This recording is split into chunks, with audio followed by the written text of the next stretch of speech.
CostasNarrativeXP presents.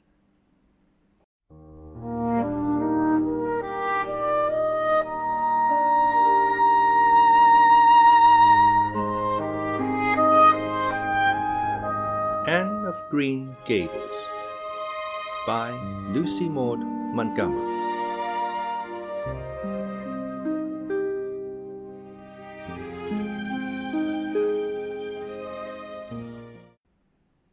Chapter 9. Mrs. Rachel Lynde is properly horrified. Anne had been a fortnight at Green Gables before Mrs. Lynde arrived to inspect her. Mrs. Rachel, to do her justice, was not to blame for this. A severe and unseasonable attack of grippe had confined that good lady to her house ever since the occasion of her last visit to Green Gables. Mrs. Rachel was not often sick and had a well-defined contempt for people who were. But grippe, she asserted, was like no other illness on earth and could only be interpreted as one of the special visitations of Providence. As soon as her doctor allowed her to put her foot out of doors, she hurried up to Green Gables, bursting with curiosity to see Matthew and Marilla's orphan, concerning whom all sorts of stories and suppositions had gone abroad in Avonlea. Anne had made good use of every waking moment of that fortnight. Already she was acquainted with every tree and shrub about the place. She had discovered that a lane opened out below the apple orchard and ran up through a belt of woodland, and she had explored it to its furthest end in all its delicious vagaries of brook and bridge, fir coppice and wild cherry arch, corners thick with fern, and branching byways of maple and mountain ash. She had made friends with the spring down in the hollow, that wonderful deep, clear, icy cold spring. It was set about with smooth red sandstones and rimmed in by great palm-like clumps of water fern, and beyond it was a log bridge over the brook. That bridge led Anne's dancing feet up over a wooded hill beyond, where perpetual twilight reigned under the straight, thick-growing firs and spruces. The only flowers there were myriads of delicate June bells, those shyest and sweetest of woodland blooms, and a few pale, aerial star flowers, like the spirits of last year's blossoms. Gossamers glimmered like threads of silver among the trees, and the fir boughs and tassels seemed to utter friendly speech. All these raptured voyages of exploration were made in the odd half-hours which she was allowed for play, and Anne talked Matthew and Marilla half-deaf over her discoveries. Not that Matthew complained, to be sure. He listened to it all with a wordless smile of enjoyment on his face. Marilla permitted the chatter until she found herself becoming too interested in it, whereupon she always promptly quenched Anne by a curt command to hold her tongue. Anne was out in the orchard when Mrs. Rachel came, wandering at her own sweet will through the lush, tremulous grasses splashed with ruddy evening sunshine, so that good lady had an excellent chance to talk her illness fully over, describing every ache and pulse beat with such evident enjoyment that Marilla thought even grippe must bring its compensations. When details were exhausted, Mrs. Rachel introduced the real reason of her call. "I've been hearing some surprising things about you and Matthew." "I don't suppose you are any more surprised than I am myself," said Marilla. "I'm getting over my surprise now." "It was too bad there was such a mistake," said Mrs. Rachel sympathetically. "Couldn't you have sent her back?" "I suppose we could, but we decided not to. Matthew took a fancy to her, and I must say I like her myself, although I admit she has her faults. The house seems a different place already. She's a real bright little thing." Marilla said more than she had intended to say when she began, for she read disapproval in Mrs. Rachel's expression. "It's a great responsibility you've taken on yourself," said that lady gloomily, "especially when you've never had any experience with children. You don't know much about her or her real disposition, I suppose, and there's no guessing how a child like that will turn out.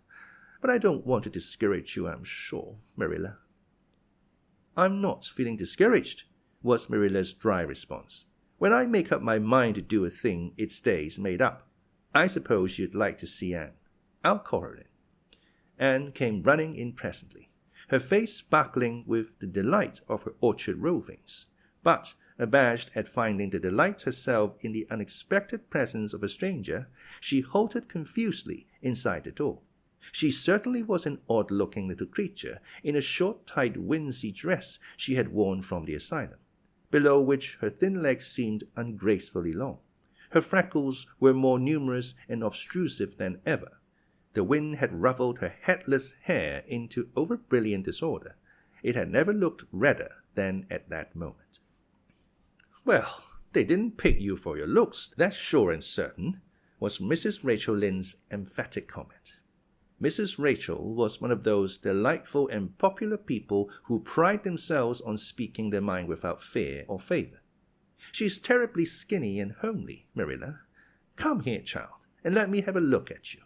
Lawful heart, did anyone ever see such freckles? And hair as red as carrots? Come here, child, I say." Anne came there, but not exactly as Mrs. Rachel expected.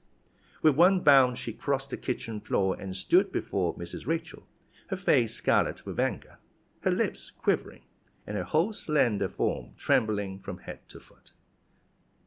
"I hate you," she cried in a choked voice, stamping her foot on the floor. "I hate you, I hate you, I hate you." A louder stamp with each assertion of hatred. "How dare you call me skinny and ugly? How dare you say I'm freckled and red-headed? You are a rude, impolite, unfeeling woman." "Anne!" exclaimed Marilla in consternation. But Anne continued to face Mrs. Rachel undauntedly, head up, eyes blazing, hands clenched, passionate indignation exhaling from her like an atmosphere. "How dare you say such things about me?" she repeated vehemently. "How would you like to have such things said about you? How would you like to be told that you are fat and clumsy and probably hadn't a spark of imagination in you? I don't care if I do hurt your feelings by saying so. I hope I hurt them. You have hurt mine worse than they were ever hurt before, even by Mrs. Thomas' intoxicated husband, and I'll never forgive you for it. Never, never." Stamp, stamp. "Did anybody ever see such a temper?" exclaimed the horrified Mrs. Rachel. "And go to your room and stay there until I come up," said Marilla, recovering her powers of speech with difficulty. Anne, bursting into tears, rushed to the hall door, slammed it until the tins on the porch wall outside rattled in sympathy, and fled through the hall and up the stairs like a whirlwind. A subdued slam above told that the door of the east gable had been shut with equal vehemence. "Well, I don't envy you your job bringing that up, Marilla," said Mrs. Rachel with unspeakable solemnity.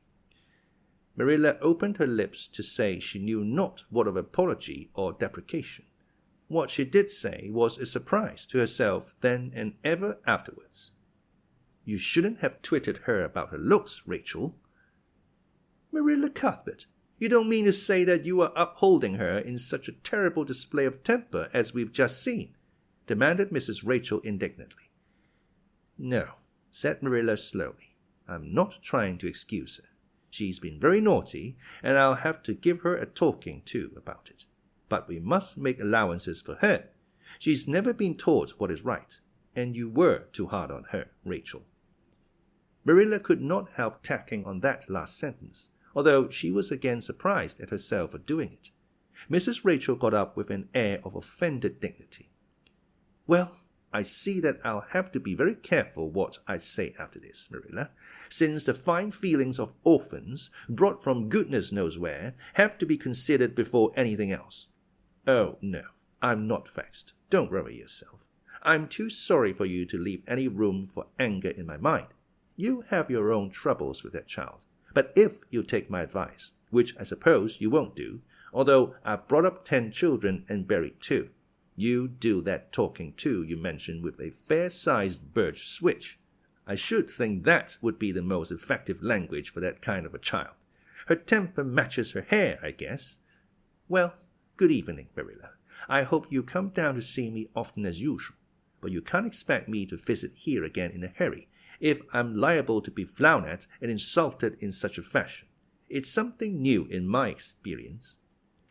whereat Mrs. Rachel swept out and away, if a fat woman who always waddled could be said to sweep away, and Marilla, with a very solemn face, betook herself to the east gable. On her way upstairs, she pondered uneasily as to what she ought to do. She felt no little dismay over the scene that had just been enacted. How unfortunate that Anne should have displayed such temper before Mrs. Rachel Lynde, of all people.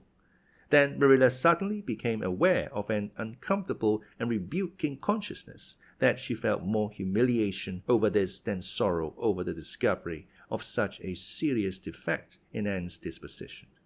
And how was she to punish her? The amiable suggestion of the birch switch, to the efficiency of which all of Mrs. Rachel's own children could have borne smarting testimony, did not appeal to Marilla. She did not believe she could whip her child. No, some other method of punishment must be found to bring Anne to a proper realization of the enormity of her offense. Marilla found Anne face downward on her bed, crying bitterly, quite oblivious of muddy boots on a clean counterpane. Anne, she said not ungently. No answer. Anne, with greater severity, get off that bed this minute and listen to what I have to say to you. Anne squirmed off the bed and sat rigidly on a chair beside it, her face swollen and tear-stained and her eyes fixed stubbornly on the floor. This is a nice way for you to behave, Anne. Aren't you ashamed of yourself? She hadn't any right to call me ugly and red-headed, retorted Anne, evasive and defiant. You hadn't any right to fly into such a fury and talk the way you did to her, Anne. I was ashamed of you, thoroughly ashamed of you. I wanted you to behave nicely to Mrs. Lynde, and instead of that, you have disgraced me. I'm sure I don't know why you should lose your temper like that just because Mrs. Lynde said you were red-haired and homely. You say it yourself often enough. Oh, but there's such a difference between saying a thing yourself and hearing other people say it, wailed Anne. You may know a thing is so, but you can't help hoping other people don't quite think it is.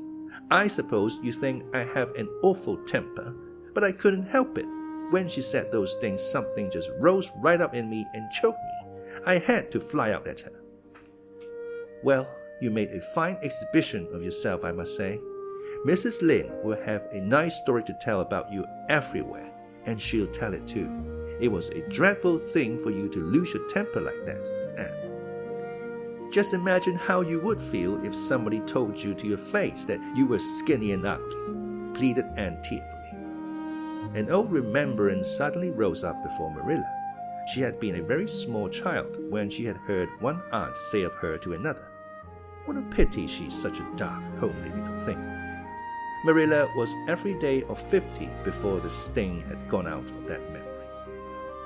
I don't say that I think Mrs. Lynde was exactly right in saying what she did to you, Anne, she admitted in a softer tone. Rachel is too outspoken. But that is no excuse for such behavior on her part. She was a stranger, and an elderly person, and my visitor. All three very good reasons why you should have been respectful to her. You were rude and saucy, and Marilla had a saving inspiration of punishment. You must go to her and tell her you are very sorry for your bad temper and ask her to forgive you. I can never do that, said Anne determinedly and darkly. You can punish me in any way you like, Marilla. You can shut me up in a dark, damp dungeon inhabited by snakes and toads and feed me only on bread and water, and I shall not complain. But I cannot ask Mrs. Lynde to forgive me. We're not in the habit of shutting people up in dark, damp dungeons, said Marilla dryly, especially as they're rather scarce in Avonlea. But apologize to Mrs. Lynde. You must and shall, and you'll stay here in your room until you can tell me you're willing to do it. I shall have to stay here forever then, said Anne mournfully, because I can't tell Mrs. Lynde I'm sorry I said those things to her. How can I? I'm not sorry. I'm sorry I vexed you. But I'm glad I told her just what I did. It was a great satisfaction. I can't say I'm sorry when I'm not, can I? I can't even imagine I'm sorry. Perhaps your imagination will be in better working order by the morning, said Marilla, rising to depart. You have the night to think over your conduct in, and come to a better frame of mind.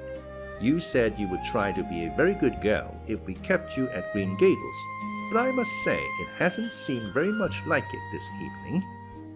Leaving this Parthian shaft to rankle in Anne's stormy bosom, Marilla descended to the kitchen, grievously troubled in mind and vexed in soul. She was as angry with herself as with Anne, because whenever she recalled Mrs. Rachel's dumbfounded countenance, her lips twitched with amusement, and she felt a most reprehensible desire to laugh.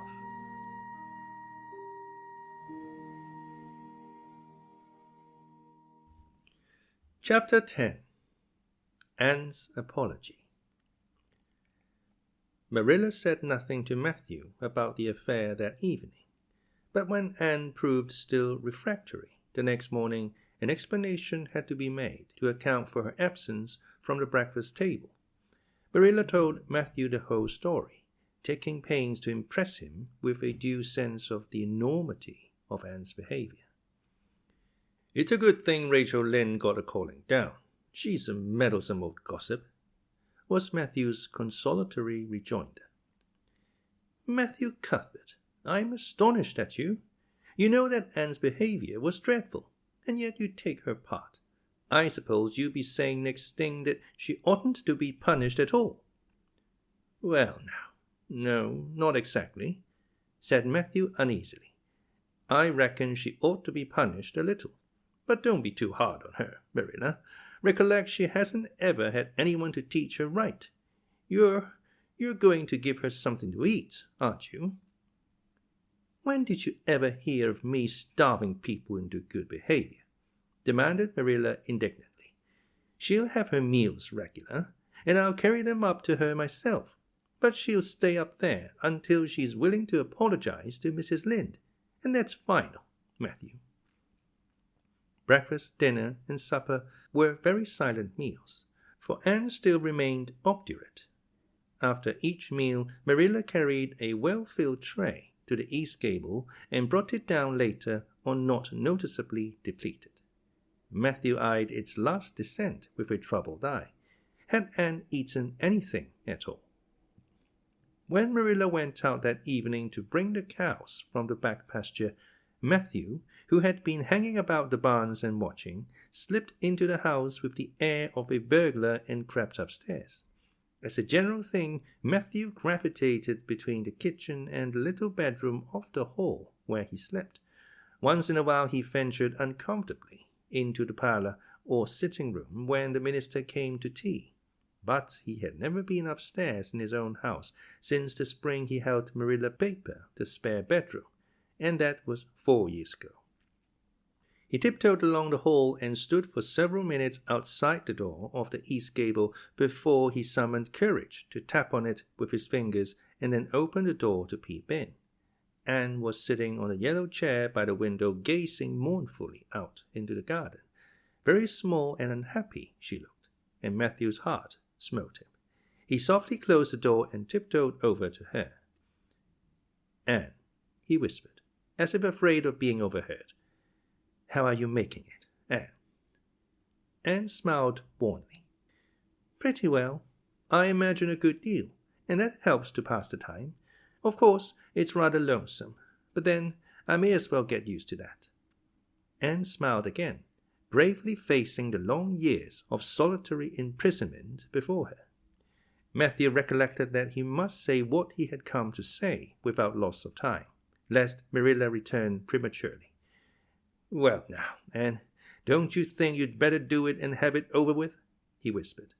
"It'll have to be done sooner or later, you know, for Marilla's a dreadful determined woman. Dreadful determined, Anne. Do it right off, I say, and have it over." "Do you mean apologize to Mrs. Lynde?" "Yes, apologize. That's the very word," said Matthew eagerly. "Just move it over, so to speak. That's what I was trying to get at." "I suppose I could do it to oblige you," said Anne thoughtfully. "It would be true enough to say I'm sorry, because I am sorry now. I wasn't a bit sorry last night. I was mad clear through, and I stayed mad all night. I know I did because I woke up 3 times and I was just furious every time. But this morning it was over. I wasn't in a temper anymore, and it left a dreadful sort of goneness, too. I felt so ashamed of myself, but I just couldn't think of going and telling Mrs. Lynde so. It would be so humiliating. I made up my mind I'd stay shut up here forever rather than do that. But still, I'd do anything for you, if you really want me to. Well now, of course I do. It's terrible lonesome downstairs without you. Just go and smooth things over. That's a good girl. Very well, said Anne resignedly. I'll tell Marilla as soon as she comes in. I've repented. That's right, Anne. But don't tell Marilla I said anything about it. She might think I was putting my oar in, and I promised not to do that. Wild horses won't drag the secret with me, promised Anne solemnly. How would wild horses drag a secret from a person anyhow? But Matthew was gone, scared at his own success. He fled hastily to the remotest corner of the house pasture, lest Marilla should suspect what he had been up to. Marilla herself, upon her return to the house, was agreeably surprised to hear a plaintive voice calling, "Marilla," over the banisters. "Well," she said, going into the hall, "I'm sorry I lost my temper and said rude things, and I'm willing to go and tell Mrs. Lynde so." "Very well." Marilla's crispness gave no sign of relief. She had been wondering what under the canopy she should do if Anne did not give in. "I'll take you down after milking." Accordingly, after milking, behold Marilla and Anne walking down the lane, the former erect and triumphant, the latter drooping and dejected. But halfway down Anne's dejection vanished as if by enchantment.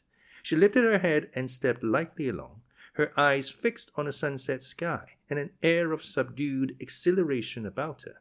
Marilla beheld the change disapprovingly. This was no meek penitence such as it behooved her to take into the presence of the offended Mrs. Lynde. "What are you thinking of, Anne?" she asked sharply. "I'm imagining out what I must say to Mrs. Lynde," answered Anne dreamily. This was satisfactory, or should have been so. But Marilla could not rid herself of the notion that something in her scheme of punishments was going askew. Anne had no business to look so rapt and radiant. Rapt and radiant Anne continued until they were in the very presence of Mrs. Lynde, who was sitting knitting by her kitchen window. Then the radiance vanished. Mournful penitence appeared on every feature. Before a word was spoken, Anne suddenly went down on her knees before the astonished Mrs. Rachel and held up her hands beseechingly. "Oh, Mrs. Lynde, I am so extremely sorry," she said with a quiver in her voice. "I could never express all my sorrow. No, not if I used up a whole dictionary. You must just imagine it. I behaved terribly to you, and I've disgraced the dear friends Matthew and Marilla, who have let me stay at Green Gables although I am not a boy. I am a dreadful, wicked, and ungrateful girl, and I deserve to be punished and cast out by respectable people forever. It was very wicked of me to fly into a temper because you told me the truth. It was the truth. Every word you said was true. My hair is red, and I'm freckled and skinny and ugly. What I said to you was true too, but I shouldn't have said it. Oh, Mrs. Lynde, please, please forgive me. If you refuse, it will be a lifelong sorrow on a poor little orphan girl. Would you, even if she had a dreadful temper? Oh, I'm sure you wouldn't. Please say you forgive me, Mrs. Lynde." Anne clasped her hands together, bowed her head, and waited for the word of judgment. There was no mistake her sincerity. It breathed in every tone of her voice. Both Marilla and Mrs. Lynde recognized its unmistakable ring. But the former understood in dismay that Anne was actually enjoying her valley of humiliation, was reveling in the thoroughness of her abasement. Where was the wholesome punishment upon which she, Marilla, had plumed herself? Anne had turned it into a species of positive pleasure. Good Mrs. Lynde, not being overburdened with perception, did not see this. She only perceived that Anne had made a very thorough apology, and all resentment vanished from her kindly, if somewhat officious heart. There, get up, child," she said heartily. "Of course I forgive you. I guess I was a little too hard on you anyway, but I'm such an outspoken person. You just mustn't mind me, that's what. It can't be denied your hair is terrible red, but I knew a girl once, went to school with her, in fact, whose hair was every mite as red as yours when she was young, but when she grew up it darkened to a real handsome auburn. I wouldn't be a mite surprised if yours did too, not a mite. Oh, Mrs. Lynde, Anne drew a long breath as she rose to her feet. You have given me a hope. I shall always feel that you are a benefactor. Oh, I could endure anything if I only thought my hair would be a handsome auburn when I grew up. It would be so much easier to be good if one's hair was a handsome auburn, don't you think? And now may I go out into your garden and sit on that bench under the apple trees while you and Marilla are talking? There is so much more scope for imagination out there. Laws, yes, run along, child, and you can pick a bouquet of them white June lilies over in the corner if you like. As the door closed behind Anne, Mrs. Lynde got briskly up to light the lamp. She's a real odd little thing. Take this chair, Marilla. It's easier than the one you've got. I just keep that for the hired boy to sit on. Yes, she certainly is an odd child. But there is something kind of taken about her after all. I don't feel so surprised at you and Matthew keeping her as I did, nor so sorry for you either. She may turn out all right. Of course, she has a queer way of expressing herself, a little too kind of forcible, you know. But she'll likely get over that now that she's come to live among civilized folks. And then her temper's pretty quick, I guess. But there's one comfort. A child that has a quick temper, just blaze up and cool down, ain't never likely to be sly or deceitful. Preserve me from a sly child, that's what. On the whole, Marilla, I kind of like her. When Marilla went home, Anne came out of the fragrant twilight of the orchard with a sheath of white narcissi in her hands. I apologized pretty well, didn't I? She said proudly as they went down the lane. I thought since I had to do it, I might as well do it thoroughly. You did it thoroughly, all right enough, was Marilla's comment. Marilla was dismayed at finding herself inclined to laugh over the recollection.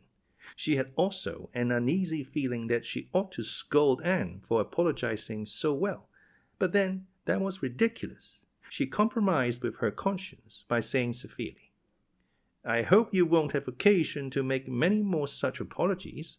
I hope you'll try to control your temper now, Anne. That wouldn't be so hard if people wouldn't twit me about my looks, said Anne with a sigh. I don't get cross about other things, but I'm so tired of being twitted about my hair, and it just makes me boil right over. Do you suppose my hair will really be a handsome auburn when I grow up? You shouldn't think so much about your looks, Anne. I'm afraid you are a very vain little girl.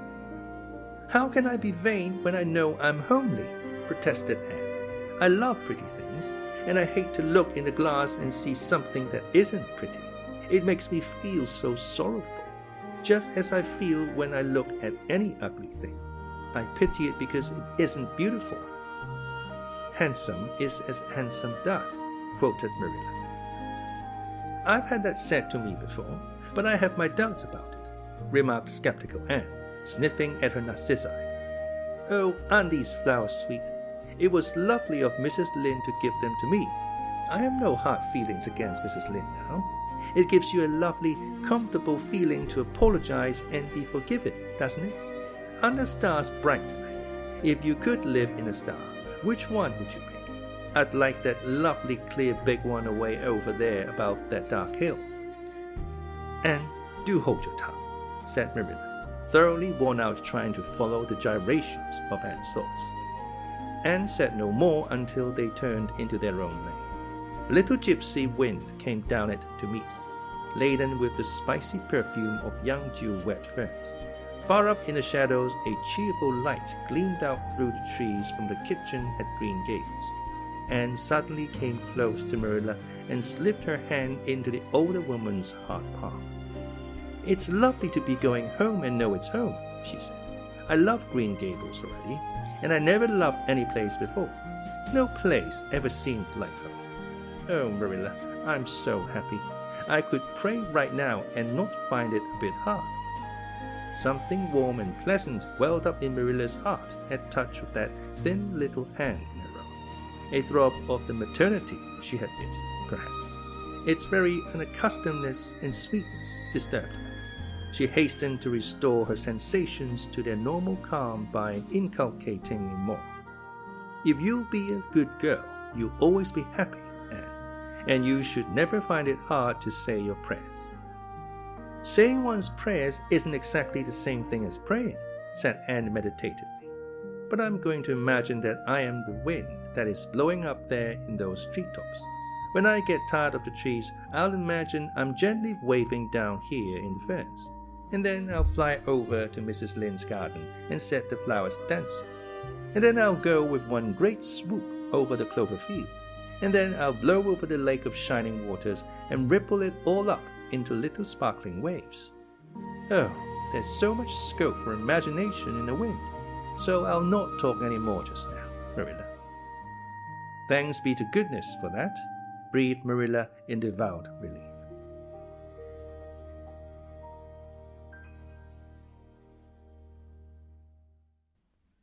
Chapter 11. Anne's Impressions of Sunday School. "Well, how do you like them?" said Marilla. Anne was standing in the gable room, looking solemnly at 3 new dresses spread out on the bed. One was of snuffy-colored gingham, which Marilla had been tempted to buy from a peddler the preceding summer because it looked so serviceable.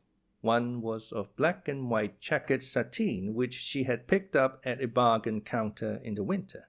And one was a stiff print of an ugly blue shade, which she had purchased that week at a Carmody store.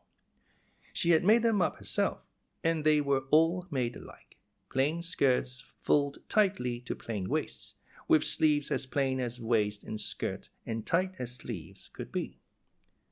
"I'll imagine that I like them," said Anne soberly. "I don't want you to imagine it," said Marilla, offended. "Oh, I can see you don't like the dresses. What is the matter with them? Aren't they neat and clean and new?" "Yes." "Then why don't you like them?" They're not pretty," said Anne reluctantly. "Pretty?" Marilla sniffed. "I didn't trouble my head about getting pretty dresses for you. I don't believe in pampering vanity, Anne. I'll tell you that right off. Those dresses are good, sensible, serviceable dresses, without any frills or furbelows about them, and they're all you get this summer. The brown gingham and the blue print will do you for school when you begin to go. The sateen is for church and Sunday school. I'll expect you to keep them neat and clean and not to tear them. I should think you'd be grateful to get most anything after those skimpy, winsy things you've been wearing." "Oh, I am grateful," protested Anne, "but I'd be ever so much gratefuler if you'd make just one of them with puffed sleeves. Puffed sleeves are so fashionable now.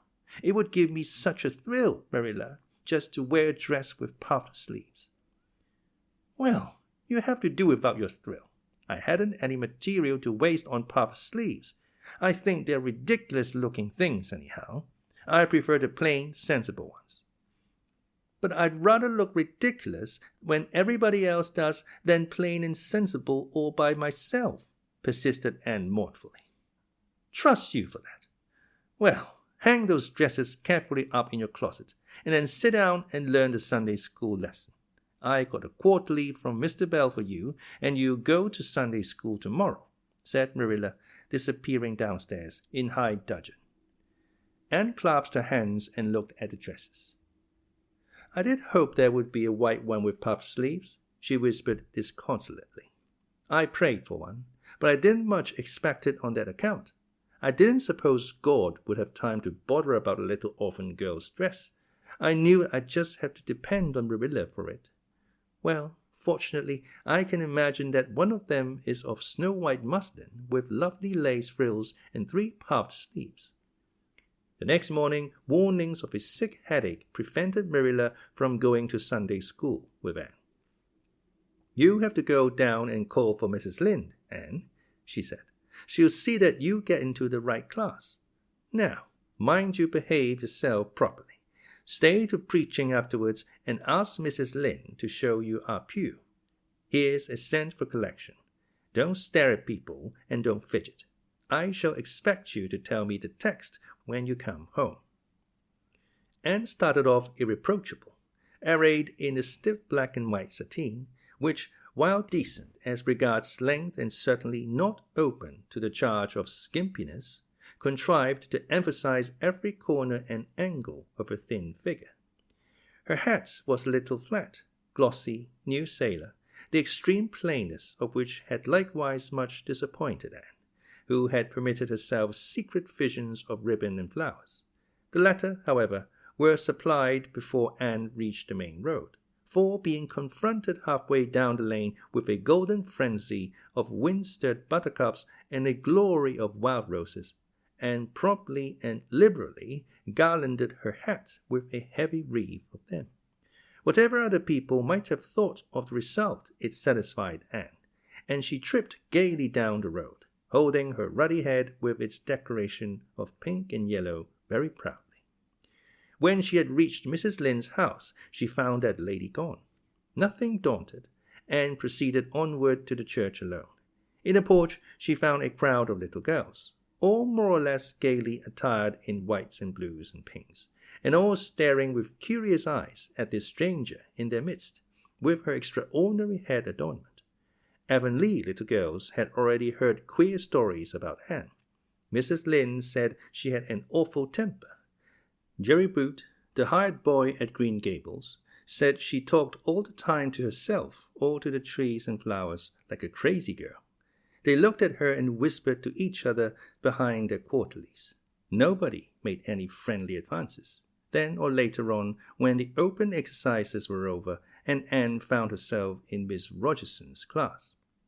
Miss Rogerson was a middle-aged lady who had taught a Sunday school class for 20 years. Her method of teaching was to ask the printed questions from the quarterly and look sternly over its edge at the particular little girl she thought ought to answer the question. She looked very often at Anne, and Anne, thanks to Marilla's drilling, answered promptly. But it may be questioned if she understood very much about either question or answer.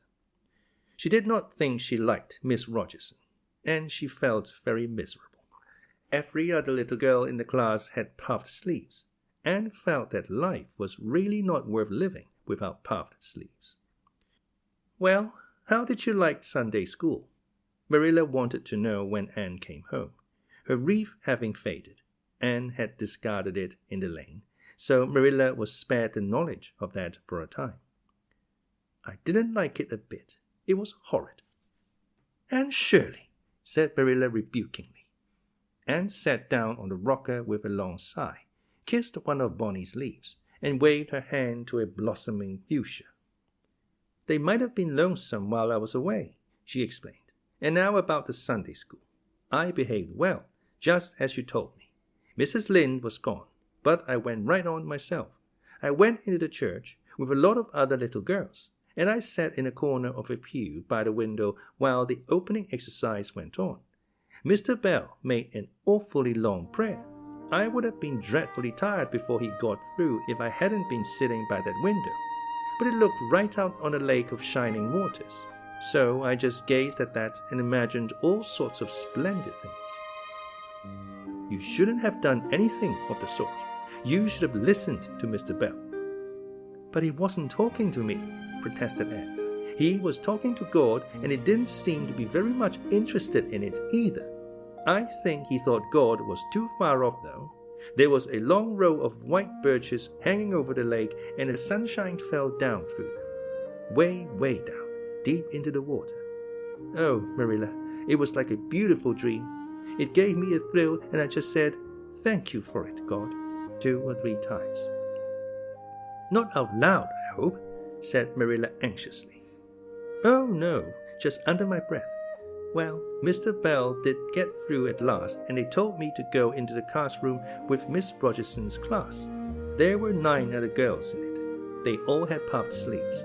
I tried to imagine mine were puffed too, but I couldn't. Why couldn't I? It was as easy as could be to imagine they were puffed when I was alone in the east gable, but it was awfully hard there among the others who had really truly puffs. You shouldn't have been thinking about your sleeves in Sunday school. You should have been attending to the lesson. I hope you knew it. Oh yes, and I answered a lot of questions. Miss Rogerson asked ever so many. I don't think it was fair for her to do all the asking. There were lots I wanted to ask her, but I didn't like to because I didn't think she was a kindred spirit. Then all the other little girls recited a paraphrase. She asked me if I knew any. I told her I didn't, but I could recite. The dog at his master's grave, if she liked. That's in the third Royal Reader. It isn't a really truly religious piece of poetry, but it's so sad and melancholy that it might as well be. She said it wouldn't do, and she told me to learn the 19th paraphrase for next Sunday. I read it over in church afterwards, and it's splendid. There are 2 lines in particular that just thrill me. Quick as the slaughtered squadrons fell in Midian's evil day. I don't know what squadrons means, nor Midian either, but it sounds so tragical. I can hardly wait until next Sunday to recite it.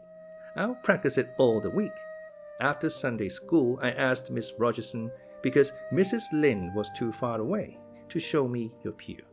I sat just as still as I could, and the text was Revelations, 3rd chapter, 2nd and 3rd verses. It was a very long text. If I was a minister, I'd pick the short, snappy ones. The sermon was awfully long too. I suppose the minister had to match it to the text. I didn't think it was a bit interesting. The trouble with him seems to be that he hasn't enough imagination. I didn't listen to him very much. I just let my thoughts run, and I thought of the most surprising things. Marilla felt helplessly that all this should be sternly reproved, but she was hampered by the undeniable fact that some of the things Anne had said, especially about the minister's sermons and Mr. Bell's prayers, were what she herself had really thought deep down in her heart for years, but had never given expression to. It almost seemed to her that those secret, unuttered, critical thoughts had suddenly taken visible and accusing shape and form in the person of this outspoken morsel of neglected humanity.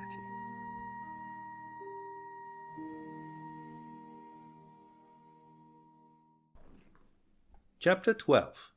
A Solemn Vow and Promise. It was not until the next Friday that Marilla heard the story of the flower-wreathed hat. She came home from Mrs. Lynde's and called Anne to account. Anne, Mrs. Rachel says you went to church last Sunday with your hat rigged out ridiculous with roses and buttercups. What on earth put you up to such a caper? A pretty-looking object you must have been. Oh, I know pink and yellow aren't becoming to me, began Anne. Becoming fiddlesticks. It was putting flowers on your hat at all, no matter what color they were. That was ridiculous. You are the most aggravating child. I don't see why it's any more ridiculous to wear flowers on your hat than on your dress, protested Anne. Lots of little girls there had bouquets pinned on their dresses. What's the difference? Marilla was not to be drawn from the safe concrete into dubious paths of the abstract. Don't answer me back like that, Anne. It was very silly of you to do such a thing. Never let me catch you at such a trick again. Mrs. Rachel says she thought she would sink through the floor when she saw you come in all rigged out like that. She couldn't get near enough to tell you to take them off till it was too late. She says people talked about it something dreadful. Of course, they would think I had no better sense than to let you go decked out like that. Oh, I'm so sorry, said Anne, tears welling into her eyes. I never thought you'd mind. The roses and buttercups were so sweet and pretty, I thought they'd look lovely on my hat. Lots of the little girls had artificial flowers on their hats. I'm afraid I'm going to be a dreadful trial to you. Maybe you'd better send me back to the asylum. That would be terrible. I don't think I could endure it. Most likely I would go into consumption. I'm so thin as it is, you see. But that would be better than being a trial to you. Nonsense, said Marilla, vexed at herself for having made the child cry. I don't want to send you back to the asylum, I'm sure. All I want is that you should behave like other little girls and not make yourself ridiculous. Don't cry any more. I've got some news for you. Diana Very came home this afternoon. I'm going up to see if I can borrow a skirt pattern from Mrs. Barry, and if you like, you can come with me and get acquainted with Diana. Anne rose to her feet, with clasped hands, the tears still glistening on her cheeks. The dish towel she had been hemming slipped unheeded to the floor. Oh, Marilla, I'm frightened. Now that it has come, I'm actually frightened. What if she shouldn't like me? It would be the most tragical disappointment of my life. Now, don't get into a fluster. And I do wish you wouldn't use such long words. It sounds so funny in a little girl. I guess Diana would like you well enough. It's her mother you've got to reckon with. If she doesn't like you, it won't matter how much Diana does. If she has heard about your outburst to Mrs. Lynde and going to church with buttercups round your hat, I don't know what she'll think of you. You must be polite and well-behaved, and don't make any of your startling speeches. For pity's sake, if the child isn't actually trembling. Anne was trembling. Her face was pale and tense. Oh, Marilla, you'd be excited too, if you were going to meet a little girl you hoped to be your bosom friend and whose mother mightn't like you, she said as she hastened to get her hat. They went over to Orchard Slope by the short cut across the brook and up the Furry Hill Grove. Mrs. Barry came to the kitchen door in answer to Marilla's knock. She was a tall, black-eyed, black-haired woman with a very resolute mouth. She had the reputation of being very strict with her children. How do you do, Marilla? She said cordially. Come in. And this is the little girl you have adopted, I suppose? Yes, this is Anne Shirley, said Marilla. Spelled with an E, gasped Anne, who, tremulous and excited as she was determined there should be no misunderstanding on that important point. Mrs. Barry, not hearing or not comprehending, merely shook hands and said kindly, How are you? I'm well in body, although considered rumbled up in spirit. Thank you, ma'am, said Anne gravely. Then aside to Marilla in an audible whisper. There wasn't anything startling in that, was there, Marilla? Diana was sitting on the sofa, reading a book which she dropped when the callers entered. She was a very pretty little girl, with her mother's black eyes and hair, and rosy cheeks, and a merry expression which was her inheritance from her father. This is my little girl Diana, said Mrs. Barry. Diana, you might take Anne out into the garden and show her your flowers. It will be better for you than straining your eyes over that book. She reads entirely too much. This to Marilla as the little girls went out. And I can't prevent her, for her father aids and abets her. She's always poring over a book.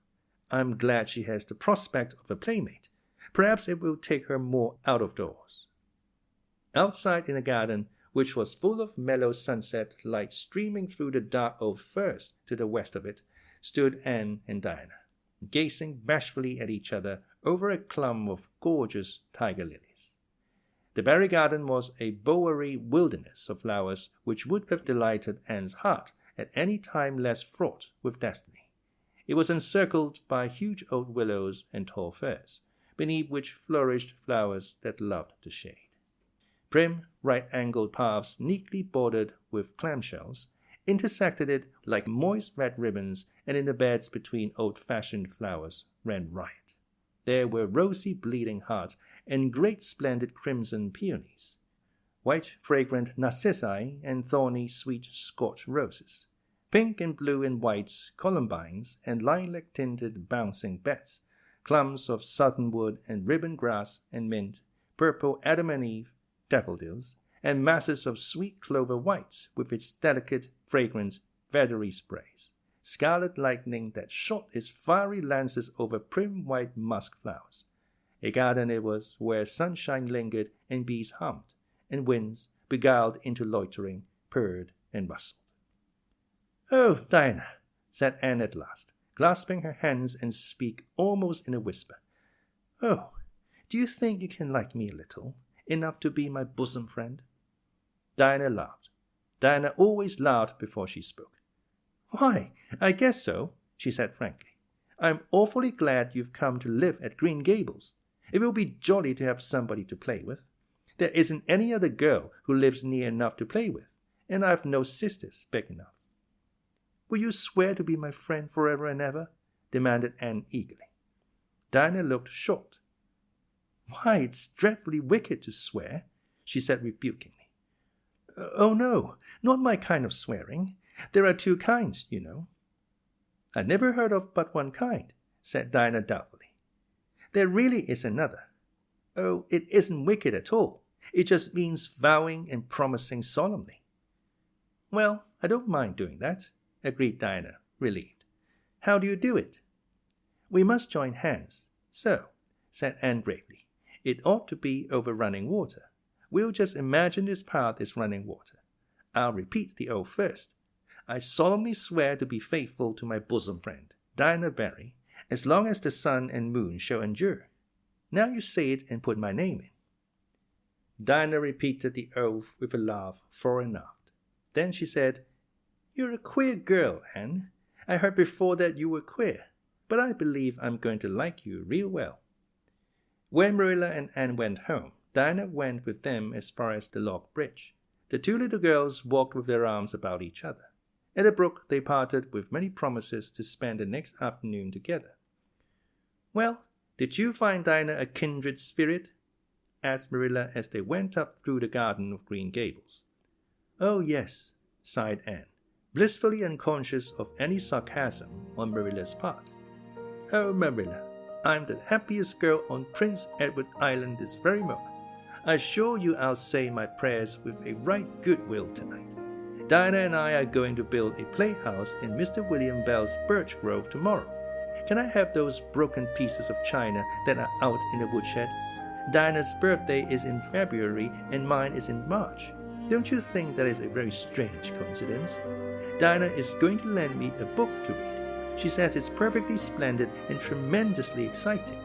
She's going to show me a place back in the woods where rice lilies grow. Don't you think Dinah has got very soulful eyes? I wish I had soulful eyes. Dinah is going to teach me to sing a song called Nellie in the Hazel Dell.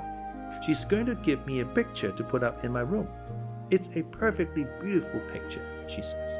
A lovely lady in a pale blue silk dress. A sewing machine agent gave it to her. I wish I had something to give Diana. I'm an inch taller than Diana, but she's ever so much fatter. She says she'd like to be thin because it's so much more graceful, but I'm afraid she only said it to soothe my feelings. We are going to the shore someday to gather shells. We have agreed to call the spring down by the log bridge the Dryad's Bubble. Isn't that a perfectly elegant name? I read a story once about a spring called that. A dryad is sort of a grown-up fairy, I think. Well, all I hope is you won't talk Dinah to death, said Marilla. But remember this in all your planning, Anne. You're not going to play all the time nor most of it. You'll have your work to do, and it will have to be done first. Anne's cup of happiness was full, and Matthew caused it to overflow. He had just got home from a trip to the store at Carmody, and he sheepishly produced a small parcel from his pocket and handed it to Anne, with a deprecatory look at Marilla. I heard you say you like chocolate sweeties, so I got you some, he said. Sniffed Marilla. It will ruin her teeth and stomach. There, child, don't look so dismal. You can eat those, since Matthew has gone and got them. He'd better have brought you peppermints. They're wholesome. Don't sicken yourself eating all them at once now. Oh, no, indeed, I won't, said Anne eagerly. I'll just eat one tonight, Marilla, and I can give Dinah half of them, can't I? The other half will taste twice as sweet to me if I give some to her. It's delightful to think I have something to give her. I will say it for the child, said Marilla when Anne had gone to her gate. She isn't stingy, I'm glad, for of all faults I detest stinginess in a child. Dear me, it's only 3 weeks since she came, and it seems as if she'd been here always. I can't imagine the place without her. Now, don't be looking I told you so, Matthew. That's bad enough in a woman, but it isn't to be endured in a man. I'm perfectly willing to own up that I'm glad I consented to keep the child and that I'm getting fond of her, But don't you rub it in, Matthew Cuthbert.